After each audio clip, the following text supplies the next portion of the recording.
ಹೈಕೋರ್ಟ್ನಲ್ಲಿ ಹೇಗಿತ್ತು ವಾದ ಪ್ರತಿವಾದ? ರಾಜ್ಯದಲ್ಲಿ ಮತ್ತೆ ಹೊತ್ತಿ ಉರಿದಿದ್ದು ಹೇಗೆ ಹಿಜಾಬ್ ಜ್ವಾಲಾಗ್ನಿ? ವಿಧಾನಸಭೆ ಪರಿಷತ್ನಲ್ಲಿ ಸಮವಸ್ತ್ರ ವಿಚಾರವನ್ನ ಪ್ರಸ್ತಾಪಿಸಿದ್ದು ಯಾರು? ಹೈಕೋರ್ಟ್ ಪೂರ್ಣ ಪೀಠದಲ್ಲಿ ಹಿಜಾಬ್ ಅರ್ಜಿ ವಿಚಾರಣೆ ಹೇಗಿತ್ತು? ವಕೀಲರು ಇಂದು ಯಾವೆಲ್ಲ ಕೋರ್ಟ್ನ ತೀರ್ಪನ್ನ ಪ್ರಸ್ತಾಪಿಸಿದ್ರು? ಧರ್ಮದಲ್ಲಿನ ಆಚರಣೆ ನಿರ್ಬಂಧಿಸಲಾಗದು ಅಂತ ಹೇಳಿದ್ಯಾರು? ನೋಡೋಣ ಕಟಕಟೆಯಲ್ಲಿ ಹಿಜಾಬ್ ನ್ಯೂಸ್ ಎಕ್ಸ್‌ಪ್ರೆಸ್‌ನಲ್ಲಿ.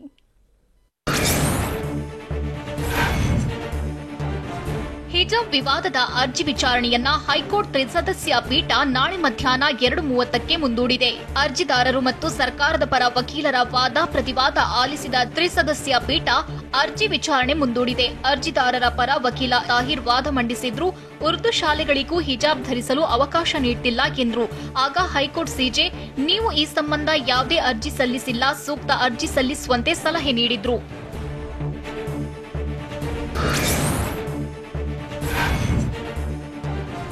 ಅರ್ಜಿದಾರರ ಪರ ವಕೀಲರ ವಾದಕ್ಕೆ ಅಡ್ವೊಕೇಟ್ ಜನರಲ್ ಆಕ್ಷೇಪ ವ್ಯಕ್ತಪಡಿಸಿದ್ರು.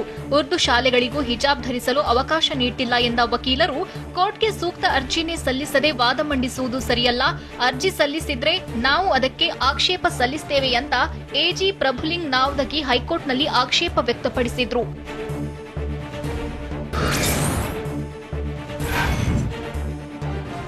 ಅರ್ಜಿದಾರರ ಪರ ವಕೀಲ ದೇವದತ್ ಕಾಮತ್ ಕೂಡ ಇಂದು ವಾದ ಮಂಡಿಸಿದ್ರು. ಸರ್ಕಾರದ ಆದೇಶದಲ್ಲಿ ಸಾರ್ವಜನಿಕ ಸುವ್ಯವಸ್ಥೆ ಎಂದಿದೆ, ಹೀಗಾಗಿ ಅದೇ ಅರ್ಥವನ್ನ ಸರ್ಕಾರದ ಆದೇಶದಲ್ಲೂ ಅರ್ಥೈಸಬೇಕು. ಕೇಂದ್ರ ಸರ್ಕಾರ ಪ್ರಾದೇಶಿಕ ಭಾಷೆಯಲ್ಲಿ ಸಂವಿಧಾನ ಪ್ರಕಟಿಸಿದೆ, ಅದರಲ್ಲೂ ಪಬ್ಲಿಕ್ ಆರ್ಡರ್ ಎಂದ್ರೆ ಸಾರ್ವಜನಿಕ ಸುವ್ಯವಸ್ಥೆ. ಸರ್ಕಾರಿ ಆದೇಶದಲ್ಲೂ ಅದನ್ನೇ ಹೇಳಲಾಗಿದೆ ಅಂತ ಹೈಕೋರ್ಟ್ನ ತ್ರಿಸದಸ್ಯರ ಪೀಠದ ಮುಂದೆ ತಮ್ಮ ವಾದ ಮಂಡಿಸಿದ್ರು.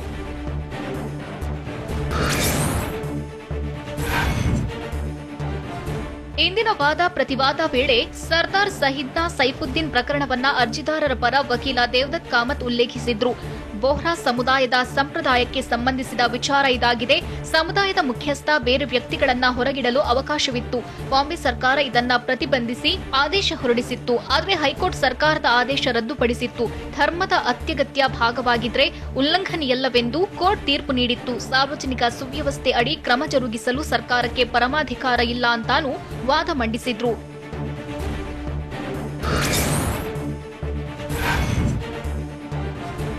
ಸತಿ ಸಹಗಮನ ಪದ್ಧತಿ, ದೇವದಾಸಿ ಪದ್ಧತಿ, ನರಬಲಿಯಂತಹ ಸಂಪ್ರದಾಯಗಳನ್ನ ನಿರ್ಬಂಧಿಸಬಹುದು, ಆದರೆ ಧರ್ಮದಲ್ಲಿನ ಕಡ್ಡಾಯ ಆಚರಣೆಗಳನ್ನ ನಿರ್ಬಂಧಿಸಲಾಗದು ಅಂತ ವಕೀಲ ದೇವದತ್ ಕಾಮತ್ ವಾದ ಮಂಡಿಸಿದ್ದಾರೆ. ಕೆಲ ವಕೀಲರು ಹಣೆಯಲ್ಲಿ ನಾಮ ಇಡ್ತಾರೆ. ಇದನ್ನ ಧಾರ್ಮಿಕ ಆಚರಣೆ ಎಂಬುದಕ್ಕಿಂತ ವೈಯಕ್ತಿಕ ವಿಶ್ವಾಸ ಎನ್ನಬಹುದು. ಸಂವಿಧಾನ ರಚನಾಕಾರರು ಆತ್ಮಸಾಕ್ಷಿಯ ಸ್ವಾತಂತ್ರ್ಯವನ್ನು ಗುರುತಿಸಿದ್ದಾರೆ. ಶಿಕ್ಷಣದ ಕಾಯ್ದೆ ಆಧರಿಸಿ ಮತ್ತೊಬ್ಬರ ಹಕ್ಕನ್ನ ಕಿತ್ತುಕೊಳ್ಳಲಾಗದು ಅಂತ ವಾದ ಮುಂದಿಟ್ರು. ಅಲ್ಲದೆ ಶಿಕ್ಷಣ ಕಾಯ್ದೆ ಜಾರಿಗೆ ಬಂದಿರುವುದು ಹಿಜಾಬ್ ನಿರ್ಬಂಧಕ್ಕಲ್ಲ, ಯಾವುದೇ ಧಾರ್ಮಿಕ ಆಚರಣೆಯ ನಿರ್ಬಂಧಕ್ಕಲ್ಲ ಅಂತ ವಾದ ಮಂಡಿಸಿದ್ರು.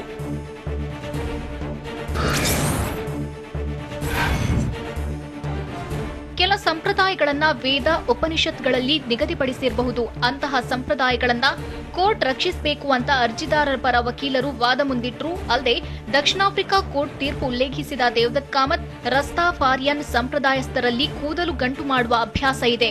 ಹಿಜಾಬ್ ಧರಿಸುವ ಸಂಪ್ರದಾಯವಿದ್ರೆ ಅದಕ್ಕೆ ಸರ್ಕಾರ ಅನುಮತಿ ನೀಡಬೇಕು, ಬದಲಿಗೆ ಹಿಜಾಬ್ ಧರಿಸುವವರನ್ನ ದಂಡಿಸಬಾರದು ಅಂತ ಸಿಜೆಗೆ ಮನವಿ ಮಾಡಿದ್ರು.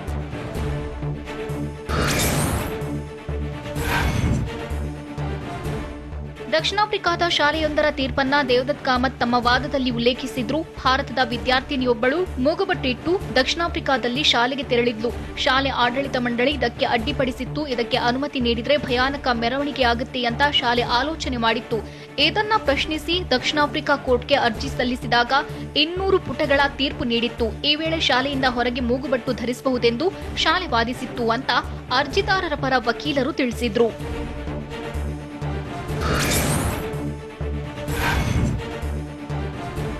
ಅರ್ಜಿದಾರರ ಪರ ವಕೀಲರ ವಾದಕ್ಕೆ ಹೈಕೋರ್ಟ್ ಸಿಜೆ ಆಕ್ಷೇಪ ವ್ಯಕ್ತಪಡಿಸಿದ್ದಾರೆ. ಬಳಿಕ ತಮ್ಮ ವಾದ ಮುಂದಿಟ್ಟ ದೇವದತ್ ಕಾಮತ್, ದಕ್ಷಿಣ ಆಫ್ರಿಕಾ ಶಾಲೆ ವಿದ್ಯಾರ್ಥಿನಿಗೆ ಮೂಗುಬಟ್ಟು ಆಕೆ ಪಾಲಿಗೆ ನಂಬಿಕೆ ಆಚರಣೆ ಆಗಿದ್ದಿರಬಹುದು. ಆ ಧರ್ಮದಲ್ಲಿ ಆ ಆಚರಣೆ ಕಡ್ಡಾಯ ಆಗಿದ್ದಿರಬಹುದು. ಎಷ್ಟರ ಮಟ್ಟಿಗೆ ಆ ಆಚರಣೆಯೊಂದಿಗೆ ಹೊಂದಾಣಿಕೆ ಮಾಡಿಕೊಳ್ಳಬಹುದು, ಈ ಅಂಶವನ್ನು ಪರಿಗಣಿಸಬೇಕು ಅಂತ ಕೋರ್ಟ್ ಹೇಳಿತ್ತು. ವಿಜಯ್ ಎಮ್ಯಾನ್ಯುಯಲ್ ಪ್ರಕರಣದಲ್ಲೂ ನಮ್ಮ ಸುಪ್ರೀಂ ಕೋರ್ಟ್ ಹೀಗೆ ಹೇಳಿತ್ತು ಅಂತ ದೇವದತ್ ಕಾಮತ್ ವಾದ ಮಂಡಿಸಿದ್ರು.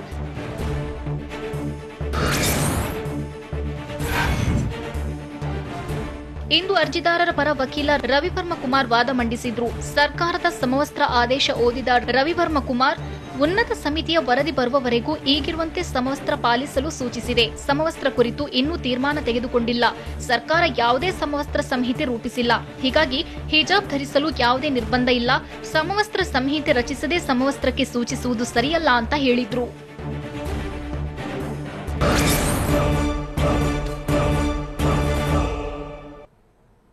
ಹಿಜಾಬ್ಗೆ ಪಟ್ಟು ಹಿಡಿದು ಪರೀಕ್ಷೆಗೆ ಸ್ಟೂಡೆಂಟ್ಸ್ ಚಕ್ಕರ್ ಹೊಡೆದಿದ್ದು ಎಲ್ಲಿ? ಹೈಡ್ರಾಮಾದ ಮಧ್ಯೆ ಕೇಸರಿ ಶಾಲು ಪ್ರತ್ಯಕ್ಷವಾಗಿದ್ದು ಎಲ್ಲಿ? ಪೋಷಕರು ಅಧಿಕಾರಿಗಳ ಮಧ್ಯೆ ವಾಗ್ವಾದ ನಡೆದಿದ್ದು ಯಾಕೆ? ನೋಡೋಣ ಹಿಜಾಬ್ ವಾರ್ ನ್ಯೂಸ್ ಎಕ್ಸ್‌ಪ್ರೆಸ್‌ನಲ್ಲಿ. ಶಿವಮೊಗ್ಗದಲ್ಲಿ ಇಂದು ಕೂಡ ಹಿಜಾಬ್ ವಿವಾದ ಭಾರಿ ಹೈಡ್ರಾಮಕ್ಕೆ ಕಾರಣವಾಯಿತು. ಎರಡನೇ ದಿನವೂ ಪರೀಕ್ಷೆ ಬರೆಯದೆ ಕೆಲ ವಿದ್ಯಾರ್ಥಿನಿಯರು ಮನೆಗೆ ವಾಪಸ್ಸಾಗಿದ್ದಾರೆ. ಎಸ್ಎಸ್ಎಲ್ಸಿ ಪೂರ್ವ ಸಿದ್ಧತಾ ಪರೀಕ್ಷೆ ಬಹಿಷ್ಕರಿಸಿ ಮನೆಗೆ ತೆರಳಿದ್ದಾರೆ. ಪರೀಕ್ಷೆಗಿಂತ ಹಿಜಾಬ್ ಮುಖ್ಯ ಎಂದ ವಿದ್ಯಾರ್ಥಿನಿಯನ್ನ ಶಾಲಾ ಸಿಬ್ಬಂದಿ ಮನೆಗೆ ಕಳುಹಿಸಿದ್ದಾರೆ. ನಿನ್ನೆ 13 ವಿದ್ಯಾರ್ಥಿನಿಯರು ಹಿಜಾಬ್ ತೆಗೆದು ಪರೀಕ್ಷೆ ಬರೆಯಲು ನಿರಾಕರಿಸಿ ಪರೀಕ್ಷೆಯನ್ನ ಬಹಿಷ್ಕರಿಸಿದ್ರು.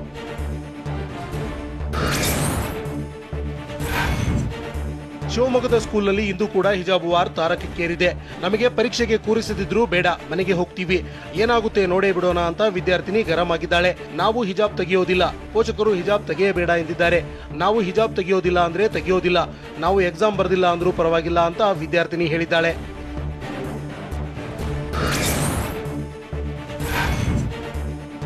ಶಿವಮೊಗ್ಗದಲ್ಲಿ ಶಿಕ್ಷಕರು ಹಿಜಾಬ್ ಬುರ್ಕಾ ತೆಗೆದ್ರು, ಮಕ್ಕಳು ಮಾತ್ರ ಪಟ್ಟು ಸಡಿಲಿಸುತ್ತಿಲ್ಲ. ಶಿವಮೊಗ್ಗದ ಕರ್ನಾಟಕ ಪಬ್ಲಿಕ್ ಪ್ರೌಢಶಾಲೆಗೆ ಬಂದಿದ್ದ ಮುಸ್ಲಿಂ ಶಿಕ್ಷಕಿ ಶಾಲೆ ಒಳಗೆ ಹೋಗುವ ಮೊದಲು ಹಿಜಾಬ್ ಮತ್ತು ಬುರ್ಕಾ ತೆಗೆದ್ರು. ಆದರೆ ವಿದ್ಯಾರ್ಥಿನಿಯರು ಮಾತ್ರ ಹಿಜಾಬ್ ತೆಗೆಯಲ್ಲ ಅಂತ ಹಠ ಹಿಡಿದಿದ್ದು ಭಾರಿ ಹೈಡ್ರಾಮಾಗೆ ಶಿವಮೊಗ್ಗದ ಶಾಲೆ ಸಾಕ್ಷಿಯಾಗುತ್ತಿದೆ.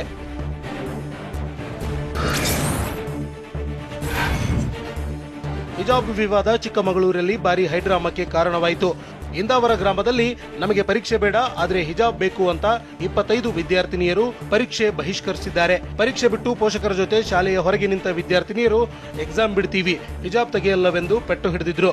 ಇದೇ ವೇಳೆ ಪೋಷಕರು ಆಕ್ರೋಶ ಹೊರಹಾಕಿದ್ದು, ನಮ್ಮ ಮಕ್ಕಳು ಹಿಜಾಬ್ ತೆಗೆಯುವುದಿಲ್ಲ, ನಾವು ಹಿಜಾಬ್ ಹಾಕಿದ್ರೆ ಅವರಿಗೇನು ಸಮಸ್ಯೆ ಅಂತ ಪ್ರಶ್ನಿಸಿದ್ರು.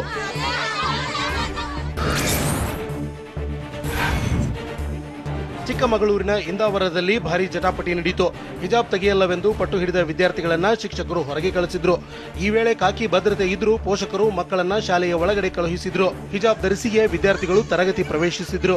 ಹೀಗಾಗಿ ಪರಿಸ್ಥಿತಿ ನಿಯಂತ್ರಣಕ್ಕೆ ಡಿಡಿಪಿಐ ಮಲ್ಲೇಶಪ್ಪ ಶಾಲೆಗೆ ರಜೆ ಘೋಷಣೆ ಮಾಡಿದ್ರು. ಶಾಲೆ ವಿರುದ್ಧ ಆಕ್ರೋಶ ಹೊರಹಾಕಿದ ವಿದ್ಯಾರ್ಥಿನಿಯರು, ನಾವು ತಲೆಗೆ ವೇಲ್ ಕಟ್ಟಿದ್ದೇವೆ ಅಷ್ಟೇ, ಆದರೂ ನಮ್ಮನ್ನ ಪರೀಕ್ಷೆಗೆ ಕೂರಿಸಿಲ್ಲ ಅಂತ ಆರೋಪಿಸಿದ್ರು. ಅಲ್ಲದೆ ನಾವು ಹಿಜಾಬ್ ರಿಮೂವ್ ಮಾಡಲ್ಲ, ವೇಲ್ ಮೈ ಮೇಲೆ ಮಾತ್ರ ಹಾಕಬೇಕಾ ಎಂದು ಪ್ರಶ್ನಿಸಿದ್ರು.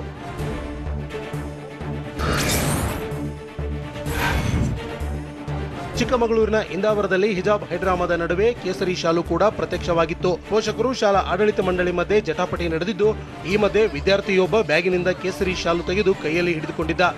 ಬಳಿಕ ಆ ಶಾಲನ್ನ ಬ್ಯಾಗಿನಲ್ಲಿ ಇರಿಸಲಾಯಿತು.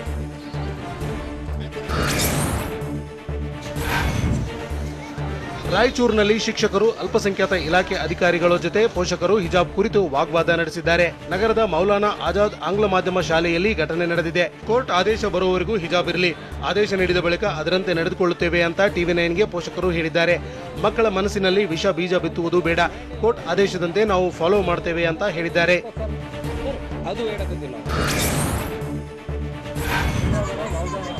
ಹಿಜಾಬ್ ಬುರ್ಕಾ ಧರಿಸಿದ್ದಕ್ಕೆ ಕಾಲೇಜೊಳಗೆ ನೋ ಎಂಟ್ರಿ ಎಂದಿದ್ದಕ್ಕೆ ತುಮಕೂರಿನ ಎಸ್ವಿಎಸ್ ಕಾಲೇಜ್ ಮುಂದೆ ಹೈಡ್ರಾಮಾ ನಡೆದಿದೆ. ಮಕ್ಕಳ ಫೀಸ್ ಕಟ್ಟಲು ಹಿಜಾಬ್ ಧರಿಸಿ ಪೋಷಕರು ಬಂದಿದ್ರು. ಈ ವೇಳೆ ಹಿಜಾಬ್ ಬುರ್ಕಾ ತೆಗೆದು ಒಳಗೆ ಬರುವಂತೆ ಸೂಚನೆ ನೀಡಿದ್ದು, ಕಾಲೇಜ್ ಒಳಗೆ ಬಿಡದಿದ್ದಕ್ಕೆ ಪೋಷಕರು ಗಲಾಟೆ ಮಾಡಿದ್ದಾರೆ. ಬುರ್ಕಾ ಹಿಜಾಬ್ ಒಪ್ಪಿಕೊಂಡಿದ್ದಕ್ಕೆ ಶಾಲೆಗೆ ಮಕ್ಕಳನ್ನ ಸೇರಿಸಿದ್ದೇವೆ, ಹಿಜಾಬ್ ತೆಗೆಯಬೇಕು ಅಂದ್ರೆ ಈ ಎಜುಕೇಶನ್ ಬೇಡ ಅಂತ ಆಕ್ರೋಶ ಹೊರಹಾಕಿದ್ದಾರೆ.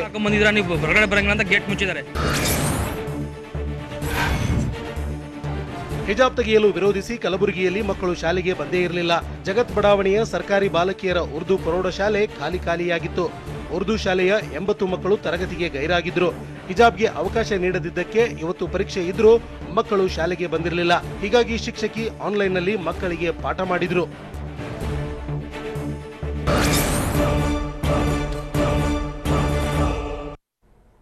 ಪರೀಕ್ಷೆಗಿಂತ ನಮಗೆ ಹಿಜಾಬ್ ಮುಖ್ಯ ಅಂತ ಸ್ಟೂಡೆಂಟ್ಸ್ ಪಟ್ಟು ಹಿಡಿದಿದ್ದು ಯಾಕೆ? ಸಮವಸ್ತ್ರದ ಬಗ್ಗೆ ಸಂಘರ್ಷವೇ ನಡೆಯುತ್ತಿದ್ರೂ ನಮಗೆ ಸರ್ಕಾರದ ಆದೇಶವೇ ಗೊತ್ತಿಲ್ಲ ಎಂದು ಹೇಳಿದ್ಯಾರು?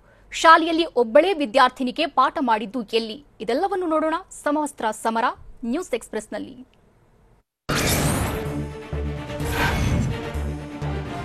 ಹಿಜಾಬ್ ತೆಗೆಯಲ್ಲ, ಪರೀಕ್ಷೆ ಬರೆಯಲ್ಲ ಅಂತ ದಾವಣಗೆರೆಯಲ್ಲಿ 23 ವಿದ್ಯಾರ್ಥಿನಿಯರು ಪರೀಕ್ಷೆ ಬಹಿಷ್ಕರಿಸಿದ್ದಾರೆ. ಹರಿಹರ ನಗರದ ಡಿಆರ್ಎಂ ಸರ್ಕಾರಿ ಶಾಲೆಯಲ್ಲಿ ಘಟನೆ ನಡೆದಿದೆ. ಹಿಜಾಬ್ ತೆಗೆದು ಪರೀಕ್ಷೆ ಬರೆಯುವಂತೆ ಹೆಡ್ ಮಾಸ್ಟರ್ ಸೂಚಿಸಿದ್ರು ಒಪ್ಪದ ವಿದ್ಯಾರ್ಥಿನಿಯರು ಪರೀಕ್ಷೆ ಹಾಲ್ನಿಂದಲೇ ತೆರಳಿದ್ದಾರೆ. ಶಾಲೆಯಲ್ಲಿ ಪರೀಕ್ಷೆ ಬಹಿಷ್ಕರಿಸಿ ನಿನ್ನೆ 61 ವಿದ್ಯಾರ್ಥಿನಿಯರು ವಾಪಸ್ಸಾಗಿದ್ರು.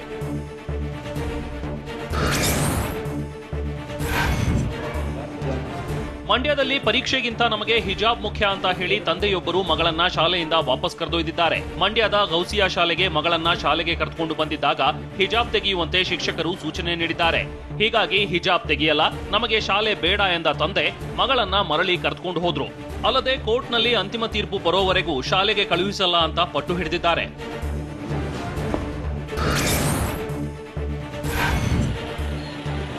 ಚಿತ್ರದುರ್ಗದ ಹಿರಿಯೂರಿನಲ್ಲೂ ವಿದ್ಯಾರ್ಥಿನಿಯರು ಪರೀಕ್ಷೆ ಬಹಿಷ್ಕರಿಸಿದ್ದಾರೆ. ಎಸ್ಎಸ್ಎಲ್ಸಿ ಪೂರ್ವ ಸಿದ್ಧತಾ ಪರೀಕ್ಷೆ ಬರೆಯದೆ 10 ವಿದ್ಯಾರ್ಥಿನಿಯರು ವಾಪಸ್ಸಾಗಿದ್ದಾರೆ. ಶಾಲಾ ಸಿಬ್ಬಂದಿ ಹಿಜಾಬ್ಗೆ ಅನುಮತಿ ನೀಡಿಲ್ಲ, ಪರೀಕ್ಷೆಯೇ ಬೇಡ ಅಂತ ವಿದ್ಯಾರ್ಥಿನಿಯರು ಬಂದಿದ್ದಾರೆ. ಶಾಲೆಗೆ ಹಿರಿಯೂರು ಪೊಲೀಸರು ಭೇಟಿ ನೀಡಿ ಪರಿಶೀಲನೆ ನಡೆಸಿದ್ದಾರೆ.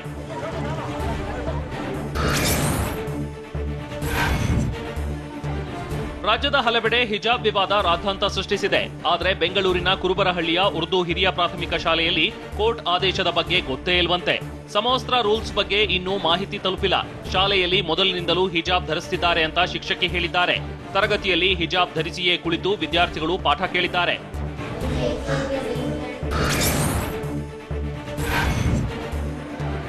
ಗದಗ ಶಾಲೆಯಲ್ಲೂ ಹಿಜಾಬ್ ವಿವಾದ ಕಿಚ್ಚು ಹಚ್ಚಿತ್ತು. ಹಿಜಾಬ್ಗೆ ಅವಕಾಶ ಕೊಡಿ, ಇಲ್ಲ ಶಾಲೆ ಮುಚ್ಚಿ ಅಂತ ಪೋಷಕರು ಕಿಡಿಕಾರಿದ್ದಾರೆ. ಮಕ್ಕಳನ್ನ ಕ್ಲಾಸ್ನಿಂದ ಹೊರಕರೆತಂದ ಪೋಷಕರು ಮಕ್ಕಳ ಜೊತೆಗೂಡಿ ಪ್ರತಿಭಟನೆ ಮಾಡಿದ್ದಾರೆ. ಗದಗ ನಗರದ ಸರ್ಕಾರಿ ಉರ್ದು ಶಾಲೆ ಬಳಿ ಪ್ರತಿಭಟನೆ ನಡೆಸಿದ್ದು ಶಿಕ್ಷಕರೇ ನಮ್ಮನ್ನ ಹೊರಗೆ ಕಳುಹಿಸಿದ್ದಾರೆ ಅಂತ ವಿದ್ಯಾರ್ಥಿನಿಯರು ಆರೋಪಿಸಿದ್ರು.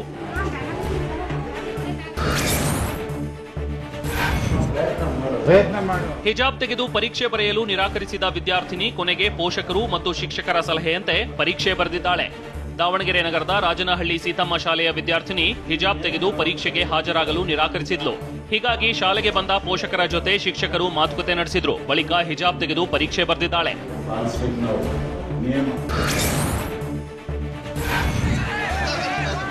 ಶಾಲೆಯಲ್ಲಿ ಹಿಜಾಬ್ ತೆಗೆದೇ ಇದ್ದಿದ್ರಿಂದ ಶಾಲೆಯಿಂದ ವಾಪಸ್ ಕಳಿಸಿದ್ದಕ್ಕೆ ಶಿವಮೊಗ್ಗದಲ್ಲಿ ವಿದ್ಯಾರ್ಥಿನಿಯರು ಪ್ರತಿಭಟನೆ ನಡೆಸಿದ್ದಾರೆ. ಭದ್ರಾವತಿ ತಾಲೂಕಿನ ದೊಣಬಘಟ್ಟ ಗ್ರಾಮದ ಉರ್ದು ಪ್ರಾಥಮಿಕ ಶಾಲೆಯಲ್ಲಿ ಹಿಜಾಬ್ ಧರಿಸಿದ್ದ ವಿದ್ಯಾರ್ಥಿನಿಯರನ್ನ ವಾಪಸ್ ಕಳಿಸಲಾಯಿತು. ಹೀಗಾಗಿ ದೊಣಬಘಟ್ಟ ಗ್ರಾಮ ಪಂಚಾಯಿತಿ ಮುಂದೆ ವಿದ್ಯಾರ್ಥಿಗಳು ಧರಣಿ ನಡೆಸಿದ್ರು. ಹೀಗಾಗಿ ಸ್ಥಳದಲ್ಲಿ ಬಿಗುವಿನ ವಾತಾವರಣ ನಿರ್ಮಾಣವಾಗಿತ್ತು.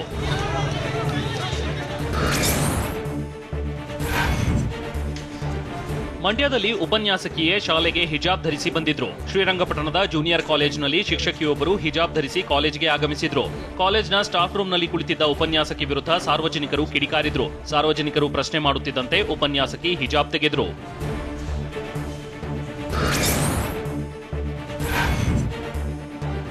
ಹಿಜಾಬ್ ವಿವಾದದಿಂದ ಶಾಲೆಗೆ ಬರಲು ಮುಸ್ಲಿಂ ವಿದ್ಯಾರ್ಥಿನಿಯರು ಹಿಂದೇಟು ಹಾಕಿದ್ದು 10ನೇ ತರಗತಿ ಉರ್ದು ವಿಭಾಗದಲ್ಲಿ ಒಬ್ಬಳೆ ವಿದ್ಯಾರ್ಥಿನಿ ಪಾಠ ಕೇಳಿದ್ದಾಳೆ. ಬಾಗಲಕೋಟೆಯ ಸರ್ಕಾರಿ ಬಾಲಕಿಯರ ಪ್ರೌಢಶಾಲೆಯಲ್ಲಿ 10ನೇ ತರಗತಿಯ ಉರ್ದು ವಿಭಾಗದ 19 ವಿದ್ಯಾರ್ಥಿನಿಯರಲ್ಲಿ ಏಕೈಕ ವಿದ್ಯಾರ್ಥಿನಿ ಹಾಜರಾಗಿದ್ಲು.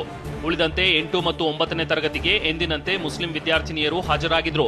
ಪ್ರೌಢಶಾಲೆಗೆ ಬಾಗಲಕೋಟೆ ಡಿಡಿಪಿಎ ಶ್ರೀಶೈಲ ಬಿರಾದರ್ ಭೇಟಿ ನೀಡಿ ಎಲ್ಲರೂ ತಪ್ಪದೆ ಶಾಲೆಗೆ ಬರಬೇಕು, ನಿಮ್ಮ ಸ್ನೇಹಿತರನ್ನು ಕರೆದುಕೊಂಡು ಬನ್ನಿ ಎಂದು ತಿಳಿ ಹೇಳಿದ್ರು.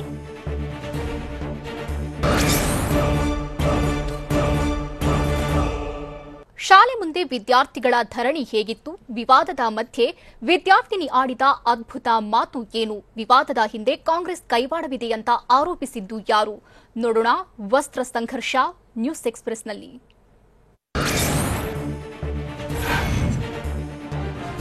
ಹಿಜಾಬ್ ಧರಿಸಿಕೊಂಡು ಶಾಲೆಗೆ ಬರಲು ತಡೆದಿದ್ದಕ್ಕೆ ಯಾದಗಿರಿಯಲ್ಲಿ ವಿದ್ಯಾರ್ಥಿನಿಯರು ಪ್ರತಿಭಟನೆ ನಡೆಸಿದ್ದಾರೆ. ಗುರುಮಠಕಲ್ ಪಟ್ಟಣದ ಸರ್ಕಾರಿ ಬಾಲಕಿಯರ ಉರ್ದು ಪ್ರೌಢಶಾಲೆಯಲ್ಲಿ ಸುಮಾರು 80ಕ್ಕೂ ಹೆಚ್ಚು ಸ್ಟೂಡೆಂಟ್ಸ್ ಪ್ರೊಟೆಸ್ಟ್ ಮಾಡಿದ್ರು. ಶಾಲೆ ಮುಂದೆಯೇ ಸುಮಾರು 1 ಗಂಟೆಗೂ ಹೆಚ್ಚಿನ ಕಾಲ ಧರಣಿ ನಡೆಸಿದ್ರು. ಸ್ಥಳಕ್ಕೆ ಪೊಲೀಸರು, ಮುಸ್ಲಿಂ ಮುಖಂಡರು ಭೇಟಿ ನೀಡಿದ್ರು. ಹಿಜಾಬ್ ಯಾವುದೇ ಕಾರಣಕ್ಕೂ ತೆಗೆಯೋದಿಲ್ಲ ಅಂತ ಪಟ್ಟು ಹಿಡಿದಿದ್ದ ವಿದ್ಯಾರ್ಥಿನಿಯ ಮಾತು ಕೇಳಿ ಉಳಿದ ವಿದ್ಯಾರ್ಥಿನಿಯರು ಚಪ್ಪಾಳೆ ತಟ್ಟಿದ್ರು. ಕೊನೆಗೆ ಹಿಜಾಬ್ ಧರಿಸಿ ತರಗತಿಗೆ ಹಾಜರಾದ್ರು.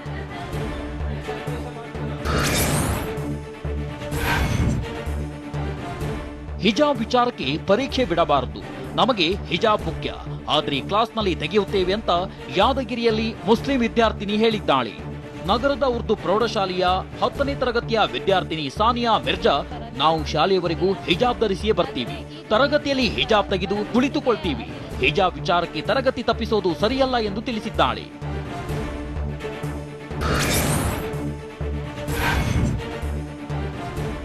ಹಿಜಾಬ್ ವಿವಾದದ ಮಧ್ಯೆ ಕೋಲಾರದಲ್ಲಿ ಶಾಲಾ ಮಕ್ಕಳು ಭಾವೈಕ್ಯತೆಯ ಮಾತುಗಳನ್ನು ಆಡಿದ್ದಾರೆ. ನಮಗೆ ಹಿಜಾಬ್ ಮುಖ್ಯವಲ್ಲ, ನಮಗೆ ಶಾಲೆ ಮುಖ್ಯ ಎಂದು ಸರ್ಕಾರಿ ಪ್ರೌಢಶಾಲೆಯ ಮಕ್ಕಳು ಹೇಳಿದ್ದಾರೆ. ಮೊದಲಿನಿಂದಲೂ ನಾವು ಶಾಲೆಗೆ ಬಂದು ನಂತರ ಹಿಜಾಬ್ ತೆಗೆದು ತರಗತಿಗೆ ಬರುತ್ತಿದ್ದೇವೆ.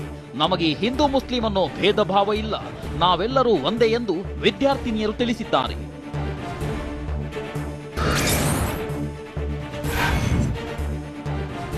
ಪದವಿ ಕಾಲೇಜಿನಲ್ಲಿ ಸಮವಸ್ತ್ರ ಕಡ್ಡಾಯ ಅಲ್ಲ, ಆದ್ರೆ ಹಿಜಾಬ್ ಧರಿಸಿ ಬರಲು ಕಾನೂನಿನಲ್ಲಿ ಅವಕಾಶವಿಲ್ಲ ಅಂತ ಉನ್ನತ ಶಿಕ್ಷಣ ಸಚಿವ ಅಶ್ವಥ್ ನಾರಾಯಣ್ ಹೇಳಿದ್ದಾರೆ. ಚಾಮರಾಜನಗರದಲ್ಲಿ ಮಾತನಾಡಿದ ಅವರು ಕಾನೂನನ್ನ ಗೌರವಿಸುವುದನ್ನ ಕಲಿತುಕೊಳ್ಳಬೇಕು ಎಂದು ವಿದ್ಯಾರ್ಥಿನಿಯರಿಗೆ ತಿಳಿಸಿದ್ರು. ನ್ಯಾಯಾಲಯದ ಆದೇಶದ ನಂತರವೂ ಹಿಜಾಬ್ ಧರಿಸಿ ಬರುವುದು ತಪ್ಪಾಗುತ್ತದೆ. ಯಾವುದೇ ಕಾರಣಕ್ಕೂ ಹಿಜಾಬ್ ಧರಿಸಿ ಶಾಲೆ ಮತ್ತು ಪದವಿ ಪೂರ್ವ ಕಾಲೇಜಿಗೆ ಬರಲು ಬಿಡಲ್ಲ. ಯಾರೂ ಯಾರನ್ನ ಟೀಕೆ ಆರೋಪ ಮಾಡುವುದು ಬೇಡ, ಗೊಂದಲ ನಿರ್ಮಾಣ ಮಾಡುವುದು ಬೇಡ ಎಂದು ಅಶ್ವಥ್ ನಾರಾಯಣ್ ಹೇಳಿದ್ದಾರೆ.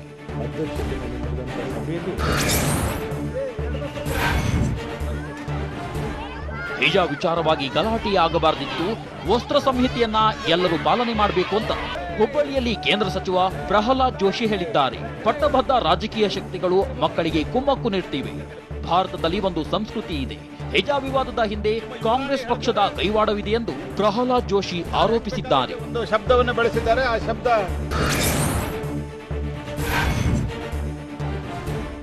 ಜಮೀರ್ ಅಹಮದ್ ಕೀಳುಮಟ್ಟದ ಹೇಳಿಕೆ ನೀಡಿದ್ದಾರೆ.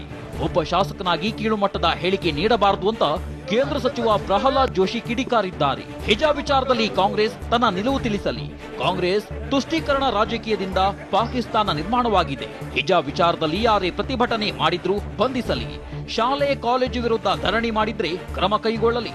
ಮುಸ್ಲಿಂ ಮಕ್ಕಳನ್ನ ಕಾಂಗ್ರೆಸ್ ಬಳಸಿಕೊಳ್ಳುತ್ತಿದೆ ಅಂತ ಪ್ರಹ್ಲಾದ್ ಜೋಶಿ ತಿಳಿಸಿದ್ದಾರೆ. ಅವರ ಮಾನಸಿಕತೆಯನ್ನು ತೋರಿಸುತ್ತದೆ.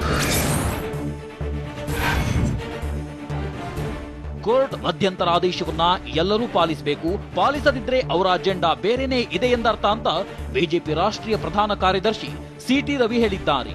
ಮುಸ್ಲಿಂ ರಾಷ್ಟ್ರಗಳಲ್ಲಿ ಮುಸ್ಲಿಂ ಹೆಣ್ಣು ಮಕ್ಕಳ ಮೇಲೆ ದೌರ್ಜನ್ಯ ನಡೆಯುತ್ತಿದೆ. ಜಮೀರ್ ಅಹಮದ್ ದೃಷ್ಟಿಯಲ್ಲಿ ದೋಷ ಇದೆ, ಅವರು ತಮ್ಮ ದೃಷ್ಟಿ ದೋಷ ಸರಿಪಡಿಸಿಕೊಳ್ಳಲಿ ಅಂತ ಸಿಟಿ ರವಿ ವಾಗ್ದಾಳಿ ನಡೆಸಿದ್ದಾರೆ.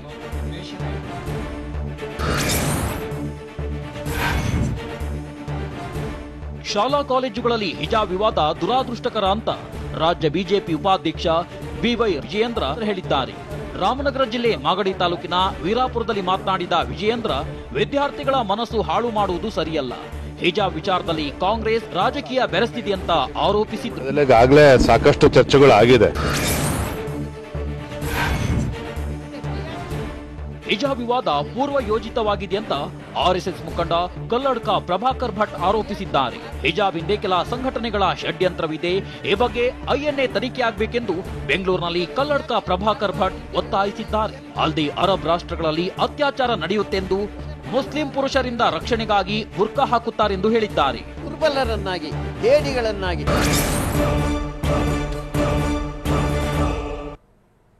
ವಿಧಾನಸಭೆ ವಿಧಾನ ಪರಿಷತ್ನಲ್ಲಿ ಹಿಜಾಬ್ ವಿವಾದ ಪ್ರಸ್ತಾಪಿಸಿದ್ದು ಯಾರು? ಪರಿಷತ್ನಲ್ಲಿ ನಾನು ಎಷ್ಟು ದಿನ ಇರ್ತೀನೋ ಗೊತ್ತಿಲ್ಲ ಅಂತ ಸಿಎಂ ಇಬ್ರಾಹಿಂ ಹೇಳಿದ್ದು ಯಾಕೆ? ಮೇಕೆದಾಟು ಯೋಜನೆ ಬಗ್ಗೆ ಕಾಂಗ್ರೆಸ್ ಬಿಜೆಪಿ ನಡುವೆ ಆರೋಪ ಪ್ರತ್ಯಾರೋಪ ಹೇಗಿತ್ತು? ಇದೆಲ್ಲವನ್ನು ನೋಡೋಣ ಸದನ ಕದನ ನ್ಯೂಸ್ ಎಕ್ಸ್‌ಪ್ರೆಸ್ನಲ್ಲಿ. ಹಿಜಾಬ್ ವಿವಾದ ವಿಧಾನಸಭೆಯಲ್ಲೂ ಪ್ರಸ್ತಾಪವಾಗಿತ್ತು. ಶಿವಮೊಗ್ಗದಲ್ಲಿ ಹಿಜಾಬ್ ವಿಚಾರಕ್ಕೆ ವಿದ್ಯಾರ್ಥಿನಿಯರಿಗೆ ಪರೀಕ್ಷೆ ಬರೆಯಲು ಅನುಮತಿ ನೀಡಿಲ್ಲ ಅಂತ ವಿಷಯ ಪ್ರಸ್ತಾಪಿಸಿ ವಿಪಕ್ಷ ಉಪನಾಯಕ ಯುಟಿ ಖಾದರ್ ಹೇಳಿದರು. ಸರ್ಕಾರದ ಜವಾಬ್ದಾರಿ ಶಿಕ್ಷಣ ನೀಡುವುದು, ಶಿಕ್ಷಣ ತಡೆ ಹಿಡಿಯುವುದು ಅಲ್ಲ. ಕೋರ್ಟ್ ಆದೇಶ ತಳಮಟ್ಟದಲ್ಲಿ ಅನುಷ್ಠಾನವಾಗಬೇಕು. ಉತ್ತಮ ವಾತಾವರಣ ನಿರ್ಮಾಣ ಮಾಡಬೇಕು. ಗೊಂದಲ ಪರಿಹಾರ ಮಾಡಬೇಕೆಂದು ಖಾದರ್ ಒತ್ತಾಯಿಸಿದರು. ಈ ವೇಳೆ ಶಿಕ್ಷಣ ಸಚಿವರಿಗೆ ಮಾತನಾಡಿ ಉತ್ತರ ತರಿಸಿಕೊಡುತ್ತೇವೆ ಎಂದು ಮಾಧುಸ್ವಾಮಿ ತಿಳಿಸಿದರು.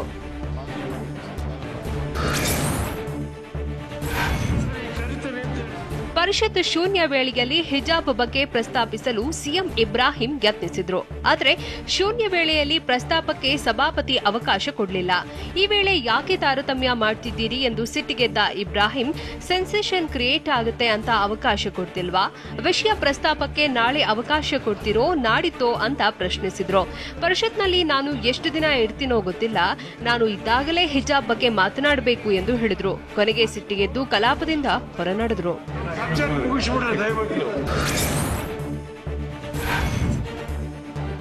ವಿಧಾನ ಪರಿಷತ್ ಕಲಾಪದಲ್ಲಿ ಇಂದು ಹಿಜಾಬ್ ಕೇಸರಿ ಶಾಲು ವಿವಾದದ ಬಗ್ಗೆ ಪ್ರಸ್ತಾಪವಾಗಿತ್ತು. ಕಾಂಗ್ರೆಸ್ ಎಂಎಲ್ಸಿ ಹರೀಶ್ ಕುಮಾರ್ ವಿವಾದದ ಬಗ್ಗೆ ಪ್ರಸ್ತಾಪಿಸಿದ್ರು.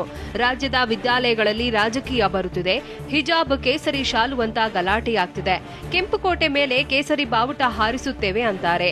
ಹಿಜಾಬ್ ವಿವಾದ ಈಗ ಅಂತಾರಾಷ್ಟ್ರೀಯ ವಿಷಯವಾಗಿದೆ. ತುಕಡೆ ತುಕಡೆ ಗ್ಯಾಂಗ್ ಅಂತ ಚರ್ಚೆಗೆ ಬರ್ತಿದೆ. ಹಿಂದೆ ಕಿಚಡಿ ಸರ್ಕಾರ ಕೂಡ ಇತ್ತು ಎಂದು ಹರೀಶ್ ಕುಮಾರ್ ಹೇಳಿದ್ರು.